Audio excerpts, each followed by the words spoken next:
Hello, we are welcome with history tricks. जो भी student UP triple SC से related किसी भी एग्जाम की प्रिपरेशन कर रहे हैं या किसी ऐसे एग्जाम की प्रिपरेशन कर रहे हैं जिसमें यूपी जीके बहुत महत्वपूर्ण होता है, तो उनके लिए हम एक सीरीज चला रहे हैं जिसका आज पार्ट 3 है।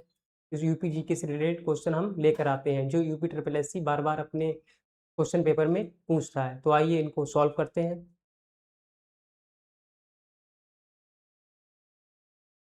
सबसे पहला जो हमारा क्वेश्चन है, 2011 की जनगणना के अनुसार उत्तर प्रदेश के किस जिले में अनुसूचित जनजाति की संख्या सर्वाधिक है? ऐसा कौन सा जिला है यूपी का जिसमें एसटी जनसंख्या सर्वाधिक है? तो हमारे यहाँ पर ऑप्शन दे रखे हैं। Option A Ballia, B Dhauriya, C Sonbhadra, D Lakhimpur Kheri, E इनमें से कोई नहीं। तो हमारे यहाँ पर 5 ऑप्शन है दे रखे। तो ऐसा कौन सा जिला है जिसमें सबसे अधिक जनजाति की जनसंख्या निवास करती है? तो हमारा क्या है? Option C Sonbhadra. सोनभद्र में 3.85 लाख जनसंख्या निवास करती है। किसकी?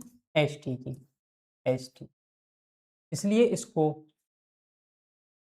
इसलिए इसको आदिवासी राजधानी कहते हैं। इसलिए इसको क्या बोलते हैं? आदिवासी राजधानी। यहाँ पर एसटी की जनसंख्या सर्वाधिक है उत्तर प्रदेश के सारे जिलों से। इसका डिटेल सोल्यूशन देख सकते हैं। उत्तर प्रदेश में सर्वाधिक अनुसूचित जनजाति जनसंख्या वाला जिला सोनभद्र है। 2011 के आंकड़ों के अनुसार यहाँ एसटी की संख्या 3,85,018 है। नेक्स्ट क्वेश्चन देखते हैं। उत्तर प्रदेश के किस जिले में कोई भी अनुसूचित जनजाति नहीं पाई जाती है? ऐसा कौन सा जिला है उत्तर प्रदेश का जिसमें अनुसूचित जनजाति एसटी की कोई भी जनजाति नहीं पाई जाती है? कौन सा जिला है? यहाँ पर ऑप्शन ए है हमारा जालौन और अयोध्या, बी बिजनौर और सहारनपुर, प्रयागराज और वाराणसी, ललितपुर और बांदा, ई इनमें से कोई नहीं। ऐसा उत्तर प्रदेश का जिला जिला जिसमें अनुसूचित जनजाति नहीं पाई जाती है। तो हमारा इसमें ऑप्शन हो जाएगा जालौन और अयोध्या। क्वेश्चन का आंसर ऐसे भी हो सकता है जालौन और फैजाबाद का पहले क्या नाम था अयोध्या का? फैजाबाद। तो इसका क्वेश्चन ऐसे भी हो सकता है कि जालौन और फैजाबाद। इसका डिटेल सोल्यूशन देख सकते हैं। उत्तर प्रदेश की जालौन और अयोध्या ऐसे जिले हैं जहां कोई भी अनुसूचित जनजाति निवास नहीं करती है। क्वेश्चन थर्ड, थारू जनजाति स्वयं को निम्नलिखित में से किस वंश का वंशज मानती है? हमारे यहाँ पर क्या है? उत्तर प्रदेश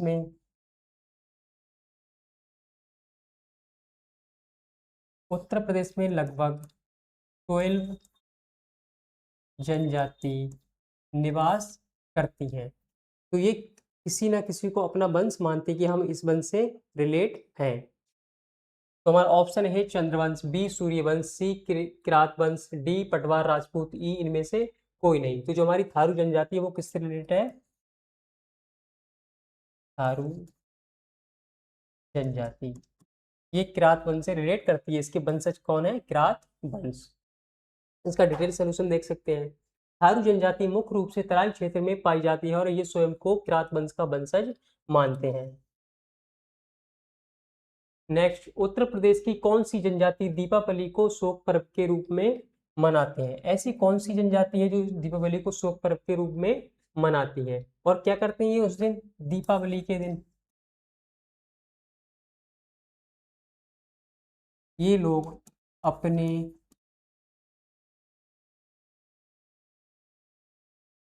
पूर्वजों को रोटी अर्पित करते हैं। क्या करते हैं? दीपावली के दिन अपने पूर्वजों को रोटी अर्पित करते हैं और दीपावली को मनाते हैं शोक पर्व के रूप में। तो कौन सी हमारी जनजाति है? तो इसका ऑप्शन हमारा रहेगा थारू। थारू जनजाति दीपावली को शोक पर्व के रूप में मनाती है। इसका डिटेल सोल्यूशन देख सकते हैं। थारू जनजाति दीपावली के दिन अपने पूर्वजों को रोटी अर्पित कर शोक मनाती है। क्या करती है? रोटी अर्पित करके। नेक्स्ट, बुक्सा या बोक्सा जनजाति उत्तर प्रदेश के किस जिले में मुख्य रूप से निवास करती है? जो हमारी जनजाति है बुक्सा या बोक्सा ये किस जिले में मुख्य रूप से निवास करती है? यहाँ पर हमारा option A Sonbhadra, B Lakhimpur Kheri, C Bijnor, D Lalitpur, इनमें से कोई नहीं। तो सोनभद्र में क्या यहाँ सबसे अधिक पाई जाती है? इसको बोलते हैं आदिवासी राजधानी। तो हमारे इसमें ऑप्शन रहेगा ऑप्शन सी बिजनौर। बुक्सा जनजाति मुख्य रूप से बिजनौर जिले की छोटी ग्रामीण बस्तियों में निवास करती है। किस जिले में? बिजनौर जिले में। नेक्स्ट, कर्मा किस जनजाति का प्रसिद्ध लोक नृत्य है? लोक नृत्य, नृत्य नृत्य कितने प्रकार के होते हैं? शास्त्रीय नृत्य और लोक नृत्य। ये कब कब मनाए जाते हैं? ये इसको बोलते हैं कथक। कैसा, कौन सा नृत्य है? कथक। लोक नृत्य क्या होते हैं? लोग अपनी खुशी से किसी फसल कटने पर, किसी त्योहार पर, तो ये कैसे कर रहे हैं? लोक नृत्य करते हैं। तो कह रहे हैं जो कर्मा किस जनजाति का प्रसिद्ध लोक नृत्य है? यहाँ पर हमारा ऑप्शन हो जाएगा ऑप्शन बी खरवार। ये फसल कटने या किसी त्योहार पर इस नृत्य को करते थे। इसका डिटेल सोल्यूशन देख सकते हैं। खरवार या खैरवार जनजाति सोनभद्र और मिर्जापुर क्षेत्र में रहती है और कर्मा इनके प्रमुख सांस्कृतिक नृत्य में से एक है। मेन नृत्य क्या है? कर्मा। नेक्स्ट क्वेश्चन देखते हैं। सहरिया जनजाति उत्तर प्रदेश के किस जिले में पाई जाती है? कौन सी? सहरिया जनजाति। यहाँ पर हमारा option A Sonbhadra, B Lalitpur, C Ballia, D Maharajganj, E इनमें से कोई नहीं। तो हमारा इसमें ऑप्शन हो जाएगा बी ललितपुर। सहरी जनजाति इस जिले में मुख्यतः पाई जाती है। इसका डिटेल सोल्यूशन देख सकते हैं। सहरी जनजाति विशेष रूप से उत्तर प्रदेश के ललितपुर जिले में निवास करती है। नेक्स्ट क्वेश्चन, थारू जनजाति द्वारा चावल से बनाई गई मदिरा को क्या कहते हैं? थारू जनजाति क्या कहती है? चावलों से एक ऐसा पीने के लिए एक तरल बनाती थी जिसको कहते हैं मदिरा, तो उसको क्या कहा जाता था? ऑप्शन ए है हमारा ताड़ी, बी है महुआ, सी है जाड़, डी है हंडिया, इनमें से कोई नहीं। यहाँ पर जो हमारा ऑप्शन रहेगा वो क्या रहेगा? जाड़। किससे बनता था? चावल से।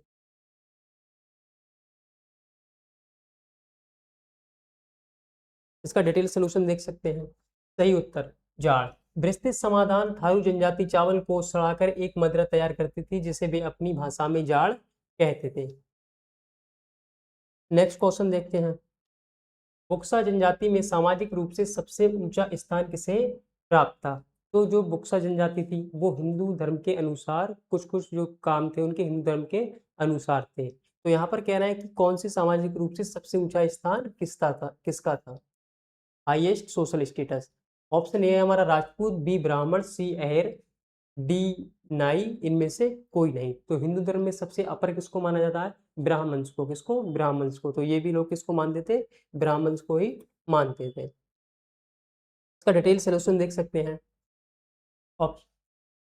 बुक्सा समाज में हिंदू समाज की तरह स्त्रीकरण पाया जाता है जिसमें ब्राह्मणों का स्थान सबसे ऊंचा था। सोशल स्टेटस सबसे ऊंचा इन्हीं का था। नेक्स्ट क्वेश्चन देखते हैं। क्वेश्चन 10, 2011 की जनगणना के अनुसार उत्तर प्रदेश की कुल जनसंख्या में अनुसूचित जनजाति का प्रतिशत कितना था? ये हमारा कैसा है? मोस्ट इंपोर्टेंट क्वेश्चन है। कहना है जब 2011 की जनगणना हुई तो उसमें एसटी का कितना प्रतिशत है? एसटी के लोग कितनी प्रतिशत यहाँ पर निवास करते हैं उत्तर प्रदेश में? तो हमारा ऑप्शन है 1.09%, बी 0.6%, सी 0.006%, डी 1.5%, ई इनमें से कोई नहीं। तो 2011 की जनगणना के अनुसार इनकी जो परसेंटेज थी प्रतिशत निवास करने की थी वो कितनी थी? बी 0.6%। इसका डिटेल सोल्यूशन देख सकते हैं। उत्तर प्रदेश की कुल जनसंख्या में अनुसूचित जनजातियों का हिस्सा मात्र 0.6% था। नेक्स्ट क्वेश्चन देखते हैं। केंद्र सरकार द्वारा उत्तर प्रदेश की 10 नई आदिवासी जातियों को अनुसूचित जनजातियों की सूची में किस वर्ष शामिल किया गया था? 2000 ये कह रहा है 10 नई। अगर सबसे पहले की बात करें तो 1967 में कुछ जनजातियों को जनजाति का दर्जा प्राप्त हुआ। कह रहा है, ये बोल रहा है 10 नई आदिवासी जनजाति, तो वो कब हुआ? ऑप्शन हमारा इसमें रहेगा ऑप्शन सी, 2003। ये सबसे प्रथम की बात है, प्रथम। हमारा ऑप्शन सी होगा। ऑप्शन 2003 में 10 नई न्यू ट्राइब्स को सूची में शामिल किया गया। कब? 2003 में। इसका डिटेल सोल्यूशन देख सकते हैं। राष्ट्रपति के 2003 के आदेश द्वारा उत्तर प्रदेश की 10 नई जनजातियों को अनुसूचित जनजाति की श्रेणी में शामिल किया गया। 10 नई जातियों को अनुसूचित जाति में शामिल किया गया। कब? 2003 में। नेक्स्ट क्वेश्चन देखते हैं। बुक्सा जनजाति की बिरादरी पंचायत के सर्वोच्च अधिकारी को क्या कहते थे? बुक्सा जनजाति में क्या था? यहाँ पर जो लोग थे वो अपनी पंचायत रखते थे, जिसको क्या बोलते थे? बिरादरी पंचायत बोलते थे। तो यहाँ पर क्या था? जो पंचायत करने वाले थे उसमें सबके अपने अलग अलग पद थे, लेकिन जो मेन था उसका बोल रहे हैं सर्वोच्च अधिकारी जो होता है उसको क्या बोलते हैं? तो उसको क्या बोलते हैं? ऑप्शन सी, तख्त। उसको बोलते थे तख्त, जो मेन लीडर, मेन सर्वोच्च अधिकारी होता था। इसका डिटेल सोल्यूशन देख सकते हैं। बुक्सा जनजाति की अपनी न्याय व्यवस्था होती थी, जिसे बिरादरी पंचायत कहते थे, और इसके प्रमुख को तख्त कहा जाता था। उसके साथ 2 दरोगा भी होते थे। नेक्स्ट क्वेश्चन हमारा, उत्तर प्रदेश की किस जनजाति का पारंपरिक व्यवसाय लौह अयस्क को पिघलाना है? कौन सी जनजाति है जिसको, इसका मेन व्यवसाय क्या था? लौह अयस्क को पिघलाना, लोहों की वस्तु को पिघलाना, उनको नया आकार देना। तो हमारा ऑप्शन ए है अग्रिया, बी पठारी, सी भुइया, डी बैगा। इन में से कोई नहीं। तो वो जनजाति है अग्रिया। अग्रिय जनजाति लोहे का काम करती थी। इसका डिटेल सोल्यूशन देख सकते हैं। अगर ये जनजाति मुख्य रूप से सोनभद्र जिले में पाई जाती है और इनका मुख्य कार्य लोहे को गलाना है, लोहे की चीजों को बनाना है। किसका? अगरिया जनजाति का। नेक्स्ट क्वेश्चन देखते हैं। माहीगीर जनजाति के लोग किस धर्म के अनुयायी हैं? वो किस धर्म को मानते हैं? हमारा ऑप्शन ए है हिंदू, बी बौद्ध, सी इस्लाम, डी जैन, ई इनमें से कोई नहीं। तो जो माहीगीर जनजाति है वो किस धर्म को फॉलो करते हैं? तो हमारा यहाँ ऑप्शन रहेगा ऑप्शन सी, ये इस्लाम धर्म को फॉलो करते हैं और इनका मेन काम रहता है मछली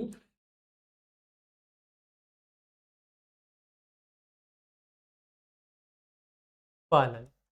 इनका मेन काम रहता है किसका? माहीगीर जनजाति का। और ये इस्लाम धर्म को फॉलो करते हैं। इसका डिटेल सोल्यूशन देख सकते हैं। बिजनौर जिले में रहने वाली माहीगीर जनजाति इस्लाम धर्म को मानती है। इनका मुख्य पेशा मछली पकड़ना है। नेक्स्ट क्वेश्चन,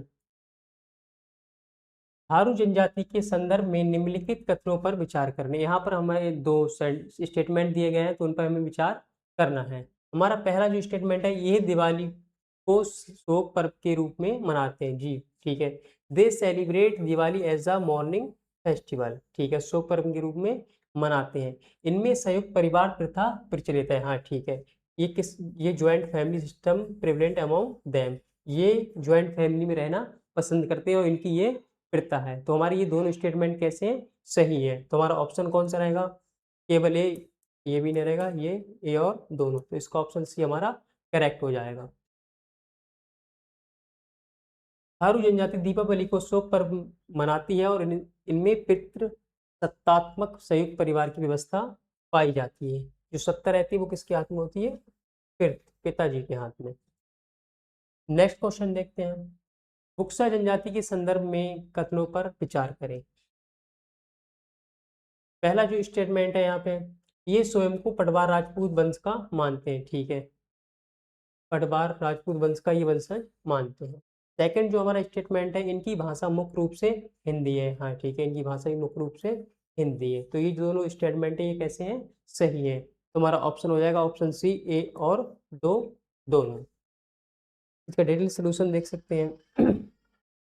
बुक्सा जनजाति बिजनौर में रहती है और ये स्वयं को राजपूतों के पटवार घराने से जोड़ते हैं और हिंदी बोलते हैं।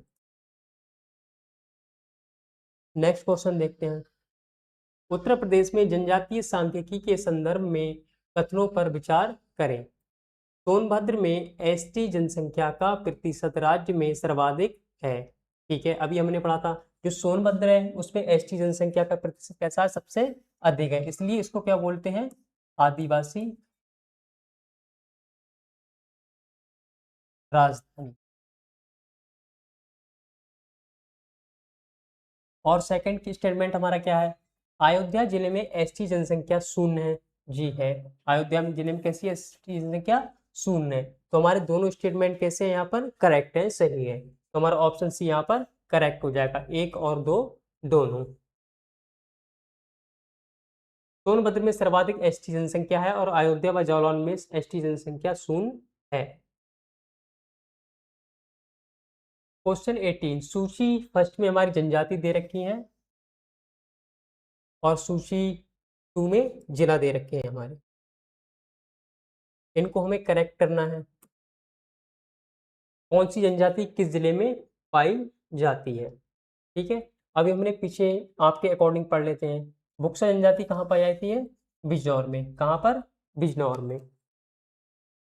सहारी जनजाति कहाँ पाई जाती है हमारी, अभी पढ़ा था हमने पीछे क्वेश्चन में, ललितपुर में। ठीक है, और अगरी जनजाति कहाँ पाई जाती है हमारी, सोनभद्र में। और चेर जनजाति वाराणसी में। तो हमारा क्या हुआ, एका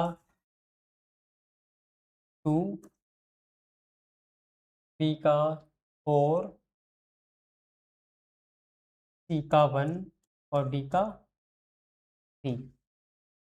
ए का 2 इसमें है और इसमें है, बी का 4, तो ये गलत हो जाएगा और ऑप्शन ए करेक्ट हो जाएगा। सहारिया ललितपुर में, अगरिया सोनभद्र में, बुक्सा बिजनौर में और चेरो मुख्य रूप से वाराणसी व सोनभद्र में पाई जाती हैं। नेक्स्ट क्वेश्चन देखते हैं। जनजाति को सूची और उनकी क्या विशेषताएं हैं, ये इनको हमें सुमेलित करना है। तो ये हमारी जनजाति दे रखी है सूची फर्स्ट में और सूची सेकंड में हमारी है फीचर, इनकी क्या विशेषताएं हैं। थारू जनजाति किससे रिलेट करती है, खरवार, माहीगीर और बुक्सा। तो हमारी थारू जनजाति है वो किससे रिलेट है, किरात वंश से। किससे, किरात वंश से।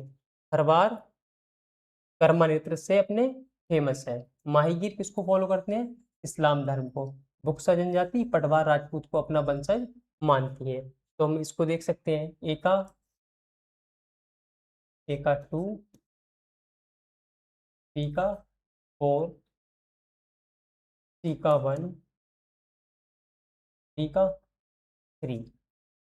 ए का 2 ठीक, बी का 4, तो हमारा ऑप्शन ए इसमें भी करेक्ट हो जाएगा।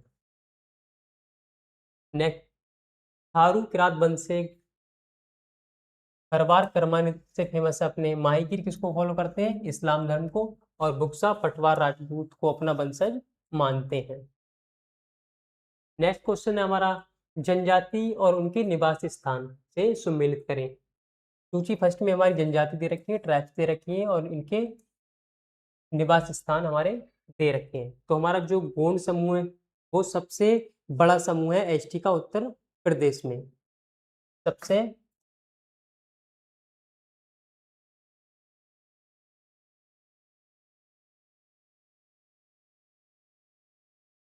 बड़ा समूह कहाँ पर पाया जाता है ये, महाराजगंज और बस्ती में। पहरी है कहाँ, सोनभद्र में। पंखा सोनभद्र और मिर्जापुर में। थारू जनजाति अपने तराई क्षेत्र में के लिए फेमस है। तो हमारा इसमें ए का 2, बी का 1, सी का 4, डी का 3। ए का 2 तो है ही नहीं गई, हाँ ऑप्शन ए इसका भी करेक्ट हो जाएगा। इसका डिटेल सोल्यूशन देख सकते हैं। गोंड बस्ती व महाराजगंज में पहाड़िया सोनभद्र में, पंखा सोनभद्र मिर्जापुर और थारू तराई क्षेत्र में रहती है, निवास करती है। नेक्स्ट, उत्तर प्रदेश में सर्वाधिक अनुसूचित जनजाति जनसंख्या वाला जिला है। अभी हम पीछे ये क्वेश्चन कर चुके हैं, आप इसका आंसर कमेंट में दीजिएगा, जिसको हम क्या बोलते हैं, आदिवासी राजधानी कहते हैं। उत्तर प्रदेश में सर्वाधिक अनुसूचित जनजाति जनसंख्या वाला जिला है, तो वो कौन सा जिला है हमारा, सोनभद्र। कितनी जनसंख्या है इसमें, 3.85 लाख। सोनभद्र जिला जनसंख्या के साथ राज्य में प्रथम स्थान पर है। थारू जनजाति में के लोग स्वयं को वन से संबंधित मानते हैं। थारू जनजाति के लोग हैं, किस वन से संबंधित मानते हैं अपने आप को, तो इसका ऑप्शन बी हो जाएगा किरात वंश। ऐतिहासिक और सांस्कृतिक मान्यताओं के अनुसार थारू जनजाति किरात वंश से जुड़ी है। नेक्स्ट क्वेश्चन, उत्तर प्रदेश की जनजाति दीपावली को शोक पर्व के रूप में मनाती है। कौन सी जनजाति है जो शोक पर्व के रूप में मनाती है, तो कौन सी जनजाति है, थारू। इसका ऑप्शन बी करेक्ट हो जाएगा। थारू जनजाति के लोग दीपावली को अपने पूर्वज को शोक दिवस के रूप में मनाते हैं, और उनके लिए रोटी अर्पित करते हैं। नेक्स्ट, माहीगीर जनजाति मुख्य रूप से उत्तर प्रदेश के किस जिले में पाई जाती है। जो माहीगीर जनजाति है वो उत्तर प्रदेश के किस जिले में पाई जाती है, तो इसका आंसर होगा हमारा आंसर ऑप्शन बी, बिजनौर। माहीगीर जनजाति बिजनौर जिलों के नजीबाबाद क्षेत्र में पाई जाती है। वर्तमान में उत्तर प्रदेश में कुल अनुसूचित जनजातियां सूचीबद्ध हैं। जो वर्तमान में उत्तर प्रदेश में कितनी जनजातियां हैं जो सूचीबद्ध हैं, कि इतनी जनजातियां सूची में शामिल हैं, तो इसमें ऑप्शन हमारा सी करेक्ट हो जाएगा, 12। 1967 में केवल 5 जनजातियां थी, लेकिन 2003 में 10 नई जातियां जुड़ने के बाद वर्तमान में 12 समूह सूचीबद्ध हैं। अनुसूचित जनसंख्या के आधार पर उत्तर प्रदेश के शीर्ष जिलों का सही अवरोही क्रम बताइए। क्या है इसमें अवरोही क्रम, तो सबसे पहले हम जानते हैं जो सोनभद्र है,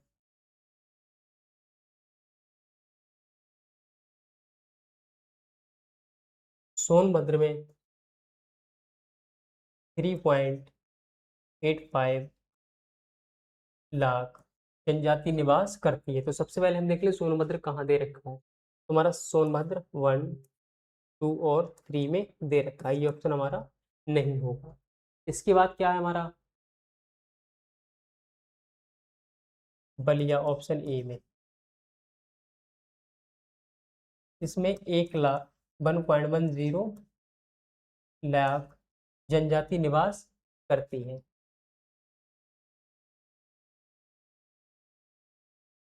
देवरिया 1.09 लाख जनजाति निवास करती है। तो बलिया किस में है, किसी ऑप्शन ए इसका करेक्ट आंसर हो जाएगा। 2011 के आंकड़ों के अनुसार क्रम सोनभद्र 3,85,000, बलिया 1.10 लाख, देवरिया 1.09 लाख और कुशीनगर 0.80 लाख। न्यूनतम अनुसूचित जनजाति जनसंख्या वाले जिलों का बढ़ता हुआ क्रम लिखिए। क्या लिखना है, न्यूनतम अनुसूचित जनजाति जनसंख्या वाले जिलों का बढ़ता हुआ, असेंडिंग ऑर्डर में लिखना है, सबसे पहले छोटा और सबसे उसके बाद सबसे बड़ा। तो सबसे पहले जो बागपत है 14, कन्नौज 15, बागपत में ही सबसे कम है 14 जिले, 14, 15, 58, 140 जिले इनमें शामिल है।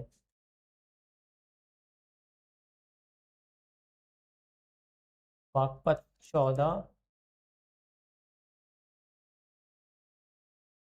कन्नौज 15,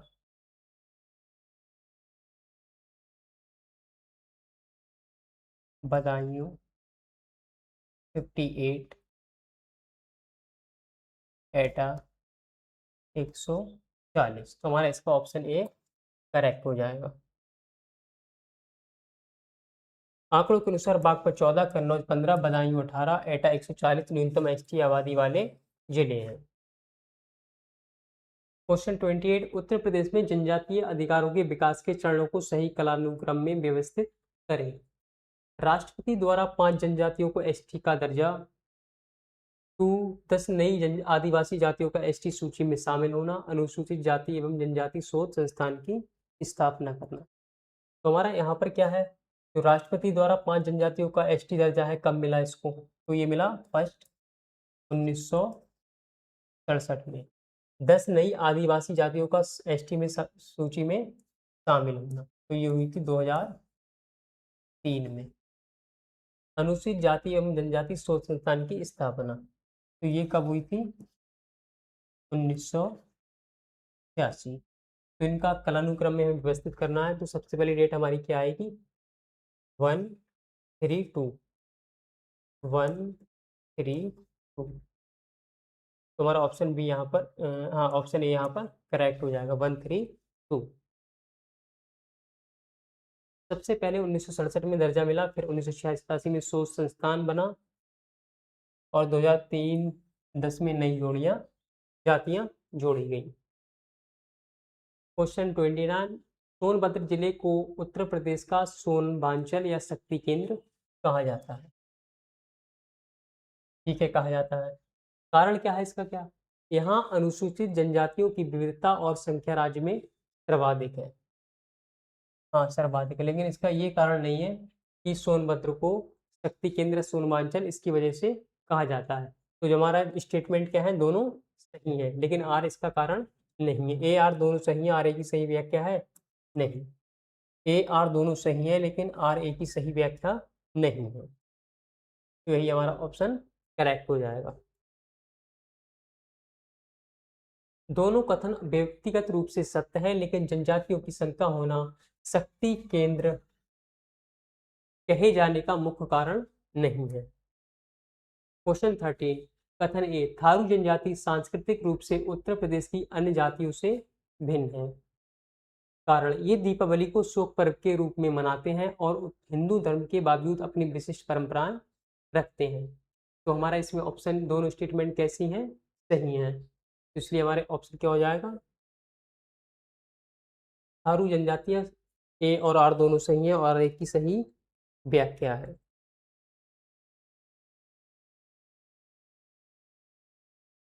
थारू जनजाति की विशिष्ट प्रथाएं जैसे दीपावली को शोक पर्व मनाना उन्हें सांस्कृतिक रूप से अद्वितीय और अलग बनाती है। दिवाली को शोक के रूप में मनाना और सांस्कृतिक रूप से इसलिए इसको क्या बनाती है, ये अलग बनाती है। इसकी परंपराएं कैसी हैं, विशिष्ट है, अपनी अलग परंपराएं इसकी हैं। तो आज के लिए इतना ही, थैंक यू।